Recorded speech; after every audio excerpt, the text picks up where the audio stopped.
એક અનુભવ સિક્રેટ છે જે જાહેરમાં કહેવાનું છે, બહાર કોઈને કહેતા નહીં. અમારું સાદું જીવન બહુ અનુભવનું જીવન છે. તમારી પાસે દિવાળી વધારે હોય, અમારી પાસે ગામ વધારે હોય.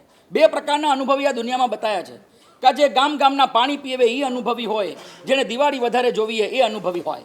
હોઈ શકે કે તમારી ઉંમર મારા કરતાં કદાચ 10 ગણી, 15 ગણી, 20 ગણી, 25 ગણી વધારે હોઈ શકે. એ હિસાબે તમે ઘણી દિવાળી જોઈ, એ અનુભવ તમારો કદાચ હોઈ શકે. મારી તમારે કરતાં 10, 15, 20, 25 ગણી ઉંમર નાની છે, છતાં પણ તમારા કરતાં બી કદાચ ચડિયાતો અનુભવી હું કહી શકું. કારણ કેમ કે અમે ગામ જઈએ, ગામના પાણી પીએ, બધા ગામની રીતભાત જાણીએ, ગામના લોકોના માનસિકતા જોઈએ, ગામના લોકોના ખોરાક ખાવાના. તમે તો માત્ર ખાલી વાગરના અને મુંબઈના અને ફાસ્ટફૂડથી વધારે તમે ખાધું નથી. અમે એમપીનો ટેસ્ટ કર્યો, અમે મારવાડી ટેસ્ટ કર્યો, અમે જાતના ટેસ્ટ કરીએ. સાદું જીવન અનુભવનો વૈભવ છે. સાદું જીવનની અંદર એવા જાતના અનુભવ થાય. કેટલાક અનુભવ તમને જાહેરમાં કહી શકાય હોય, કેટલા સિક્રેટ અનુભવ હોય. એક અનુભવ સિક્રેટ છે જે જાહેરમાં કહેવાનું છે, બહાર કોઈને કહેતા નહીં. એવો એક સરસ મજાનો અનુભવ તમને કહું. બહુ મોટી માંડલી અમારા સાદું જીવનમાં અમે લોકો બધા સાથે જ વાપરતા હોઈએ. એમાં બધા જ મહાત્માઓ ગોચરીઓ લઈને આવે, બધી પાત્રા ગચ્છાધિપતિ કે આચાર્ય કે વડીલ હોય એની સામે મૂકીએ. એ બધા જ ખોલીને જોવે અને જોયા પછી બધું જ એ લોકો જોઈને પછી વડીલો લીધા પછી મહાત્માઓ પીરસવા નીકળે. બનવા જો કે એવો બનાવ બન્યો કે દૂધ અને શિયાળાનો સમય હતો, કડકડતી ઠંડી હતી, ઘરોઘરથી લેવાનું. તમારા ઘરે હોઈએ એટલે ગરમા ગરમ ચા, ધુમાડા નીકળતી ચા અમારા તરફણીમાં આવે. પણ ઉપાશ્રય આવતા લગભગ ઠરી જાય, અધગચની ગરમ રહી જાય. હવે તરફણીને હાથે મહાત્મા અમારા છે ને બધા બી પાછા અલગ અલગ વિશેષતા હોય. કોઈ ગોચરીકાર હોય, કોઈ વેચવાવાળો હોય, કોઈ ગોચરીકાર હોય જે માત્ર ગોચરીમાં એની માસ્ટરી હોય.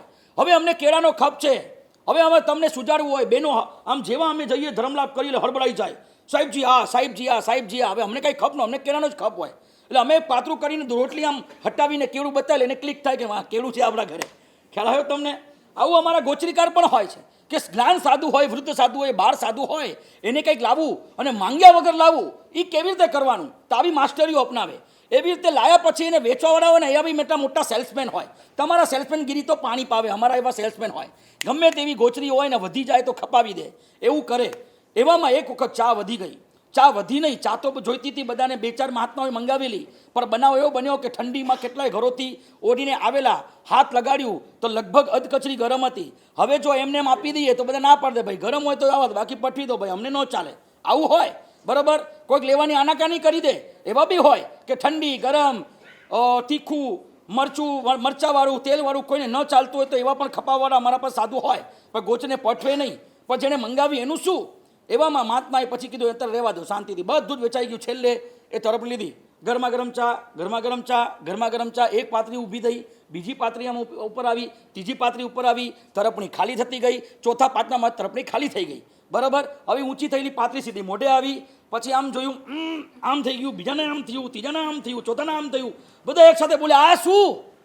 તમે ઠંડી ચા અમને પીરસી દીધી?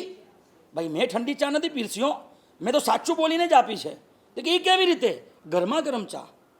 તમે સંસ્કૃત ભણ્યા હો અથવા તમને હું સમજાવું, ગરમ પ્લસ અગરમ, 2 અ મળીને શું થાય? આ થાય. હવે બંને શબ્દ ભેગા કરીએ તો શું બોલ્યા? ગરમા ગરમ. મતલબ થોડી ગરમ થોડી ઠંડી. અગરમનો મતલબ શું થાય? ઠંડી. તો મહાત્માએ કીધું કે મેં સાચું બોલી લીધું, થોડી ગરમ થોડી ઠંડી, ગરમા ગરમ બોલ્યો છું. તમે મિસ્ટેક કરો એમાં અમારું કોઈ વાંક નથી. ઓલા સાધુ ભગવાન બિચારા કાંઈ ના બોલ્યા, ઘટઘટાવી ગયા.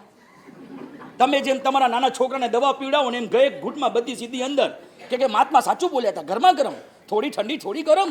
આવી રીતે મારો સિક્રેટ અનુભવ તમને કહું.